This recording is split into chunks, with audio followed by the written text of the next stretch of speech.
Hello and welcome to another episode of Geared Toward Gear. My name is Sean and I am so glad you're here. Thank you for joining me. So I'm really excited about this. What is in this box, and clearly what is in this box is an Ontario RAT Model 1. I've got a number of them on the table. It's a knife that I am very fond of and have been for a number of years and have kind of built this collection over time. But the one in this box is very special in that it comes from a good friend of mine. It's been customized and I'm just really excited. So we're going to break into this, take a look at the awesomeness that is within. And once I do that, I'm going to then do something even further to customize this to make it pretty awesome. So I'm super stoked. So BJ Hill of Hilltop Knives and Gear here on YouTube, I'll leave a link to his channel below. He customizes Ontario RAT Model 1s and 2s and he does all kinds of custom work. He's a really talented dude. And he does something really cool with Ontario RAT Model 1s, and he calls it the SpydieRat. So let me get some of these other ones out of the way. Let's break in this box and see what he sent me. So let's get rid of all these guys.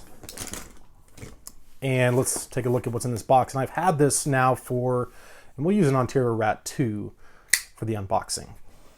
I've had this box now for about 24 hours, maybe 30 hours.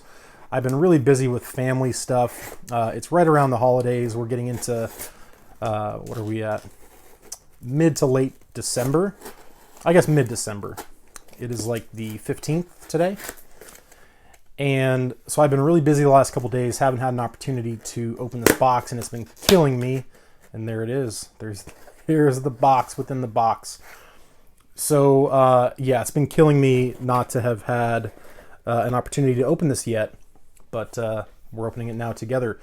So what I did is I bought a brand new Ontario RAT Model 1 in tan, in D2 steel, and I had it shipped directly to BJ, and he did his magic.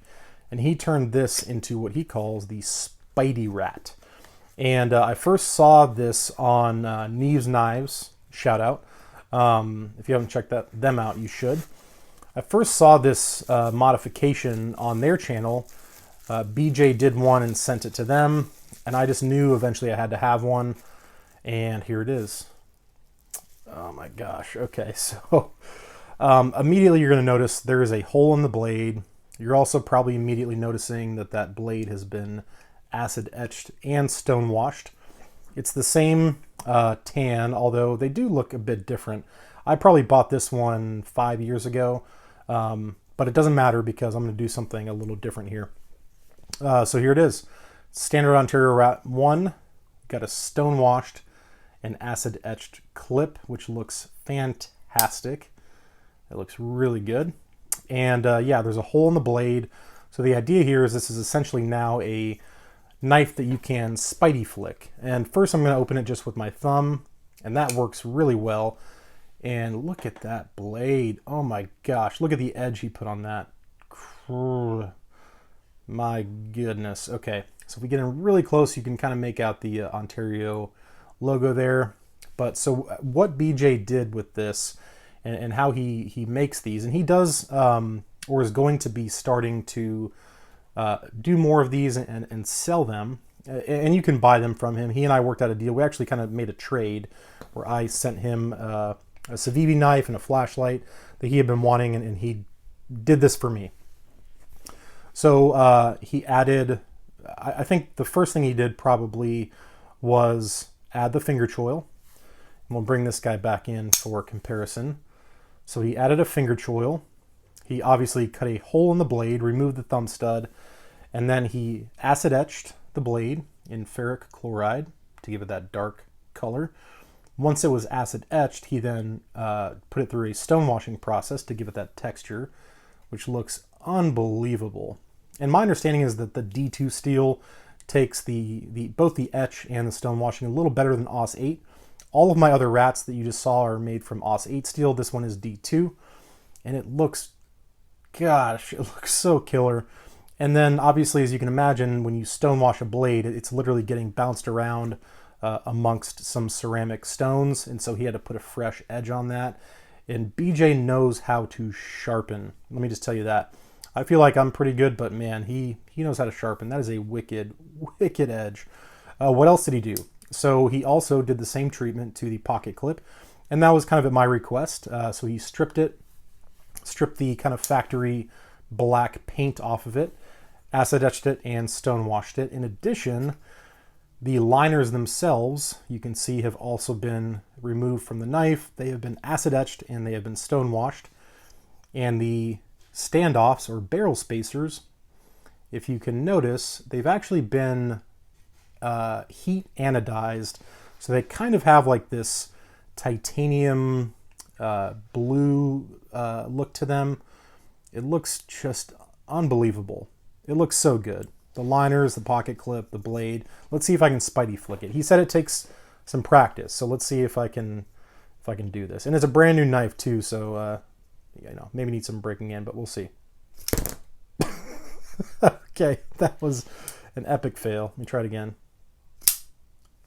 Ooh, that is satisfying. Okay, so it's definitely going to take some practice, but gosh, that is satisfying. Wow, that is satisfying. Let's check out the finger choil. So I have big hands. I wear extra large size gloves, and this finger choil is working for me. Absolutely. It's generously sized. You can see I've got a little bit of extra space there. Sorry for the bump. Man, that's comfy to have your middle finger in the front finger choil and then your pointer finger in the new finger choil that he added. That is super comfy. I'm just loving everything about this. It looks unbelievable, and it's going to take some practice because obviously being a liner lock, you can see the liner lock through there, and you can see how much access you have to the hole. So it's not the entire Spidey hole that you have access to, but with practice, I'm sure it'll get easier and easier to Spidey flick. And even now, just doing it a few times, I'm kind of getting the hang of it. So it'll take a little bit of practice, but the way he put that hole in there, it's got just enough bite kind of on the edge to where you can get your finger and fingernail in there. It's not sharp by any means, but the finger choil that he added is done really nicely. Just really good work. I mean, he just does a great job. And I know, I don't think I'm giving away any secrets, and you guys can probably guess it, but he uses, I think, tungsten carbide bits and tools to actually do the finger choil and the Spidey hole. And in the process, what he told me is that he does constantly cool the blade, right? Because if you get the blade too hot, the temper can be compromised. So kind of the short version would be that when a knife is made, the blade is heated up to an extreme temperature, then it's quenched in oil or in water, there's a couple other ways it can be done, and that makes the blade really hard, but it's very brittle. So then it's tempered, where they heat it up again and they let it cool down slowly.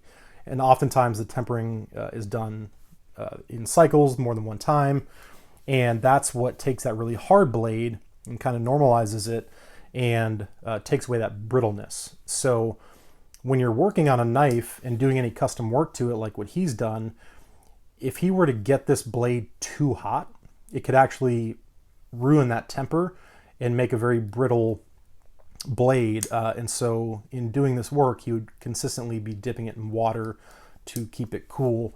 And yeah, it's just for a knife that's on, phosphor bronze washers, it's incredibly smooth.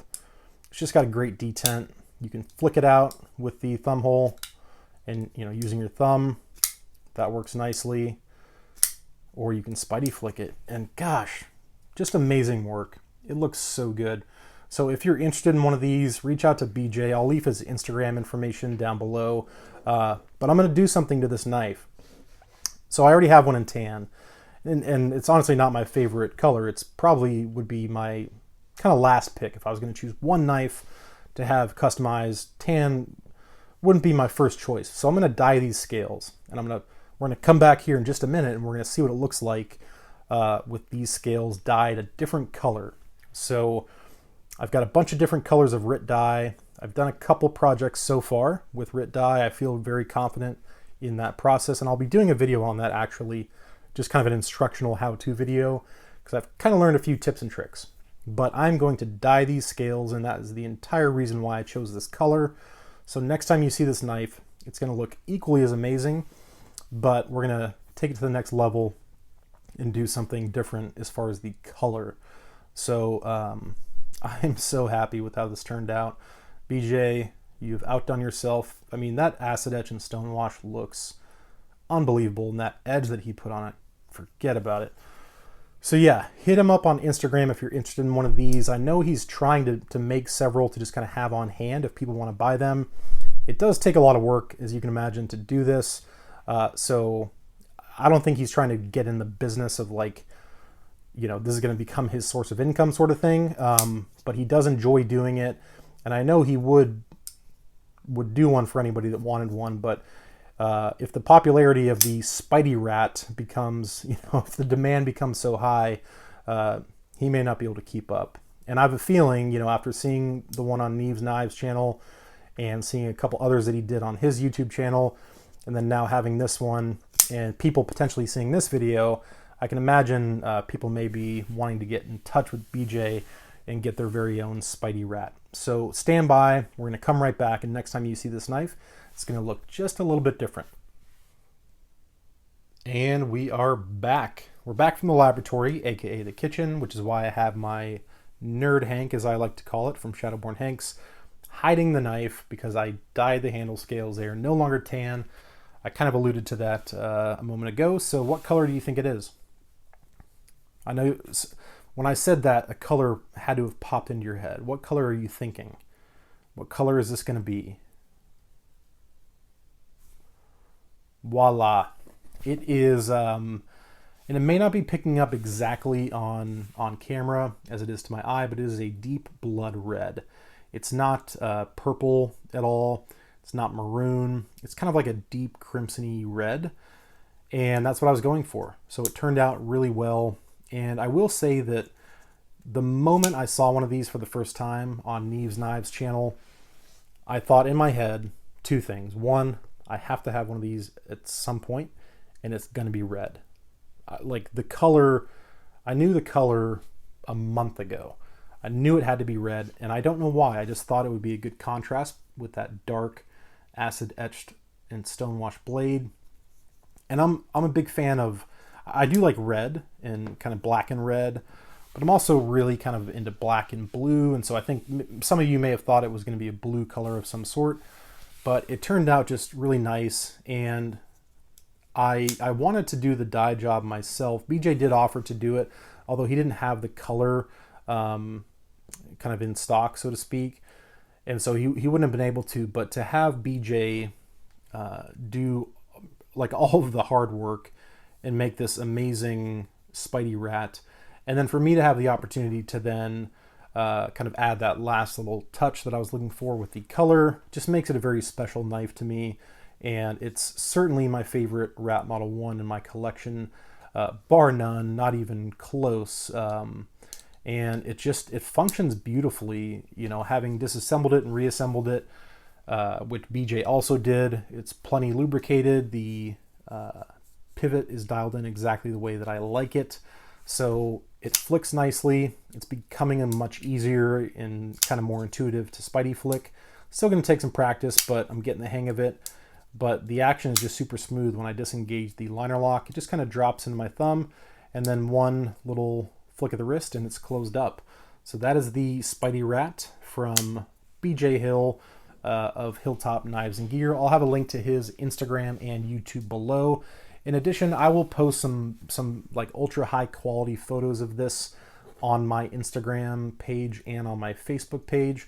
So if you're not following me there, links to my Instagram and Facebook are below, but that'll give you, I think, a better true kind of color representation. But it just looks great. It functions so well. I'm very grateful to BJ for all the hard work that he put into this. And if you're interested in getting a SpydieRat for yourself, just reach out to BJ and see what you can work out, because I know he's planning on making and selling some of these, although with having made a number of them at this point, and like the word's gonna get out, right? And I have a feeling a lot of people are gonna want SpydieRats because it's such a cool concept. It's fun. but it's also functional. That forward choil is very much functional. It's comfortable, and it's just something a little different, and I absolutely love it. Absolutely love it. So thank you so much, BJ. Can't thank you enough. Very, very talented man. So that is it. That is the SpydieRat from BJ Hill. And just a little spoiler, I did order some equipment so that I can start doing some acid etching. So I got some ferric chloride, I got a case tumbler, ceramic stones, all the stuff I need to basically do acid etching and stone washing. I've got all kinds of different dyes, of course, for handle scales. I'm not going to do anything like spidey holes or finger choils, at least not on any rats, because this is BJ's thing as far as I'm concerned. But I do have 4 honey badger knives that I ordered during their holiday sale. All 4 of them I got in tan. I got 2 mediums and 2 larges, and I'm going to do a couple different dye jobs. I'm going to do some stone washing, some acid etching. So there will be some project videos coming up for sure, showcasing my currently non-existent skill in etching and stone washing, but I'm really looking forward to practicing and learning. So that'll be fun. Plus I'll get to play around with all different handle colors and things like that. So that'll be fun. So yeah, stay tuned for that. I'm also going to do a full kind of tutorial video, and I'll cut it up into like clips so it's not super long. But I'm going to do a full tutorial on how to dye handle scales because it's very, very easy.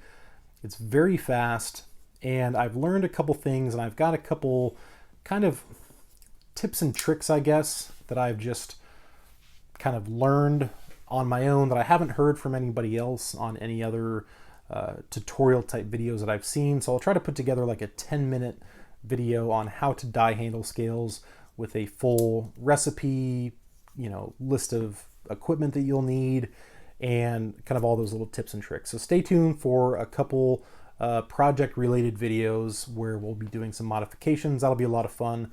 So stick around, and thanks so much for watching. I really, really do appreciate it, and I will talk to you soon.